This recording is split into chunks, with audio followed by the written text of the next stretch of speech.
Masa update tu. 2 tahun lepas aku update dekat TikTok. Tapi lepas 10 hari baru aku update. Lepas tu aku tengok penuh orang air sini.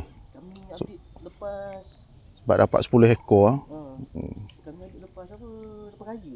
Bulan puasa. Lepas raya buat update. Yalah, lepas tu penuh orang. Jangan tanya. Sekejap lah. Kau udah hidup. Member aku duduk ke mama marah aku. Asal peluk dia kata.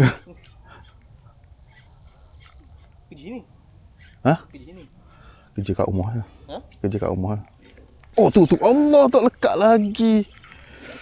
Aduh, tengah sedap-sedap sembang dia bahang lah pulak. Yang mahal-mahal malah bawa. Oh tu Allahu Akbar. Allah sudah sakut dah. Sekejap sakut dah. Masih baik dah.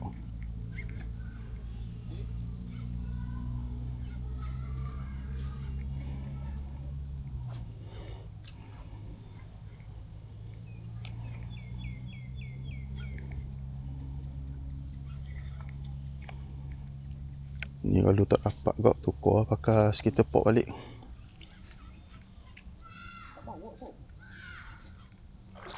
Allahu Akbar. Frenzy pagi ni.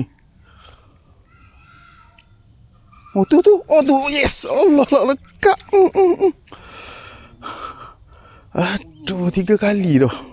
Masalah ni dia sambung dia berhenti.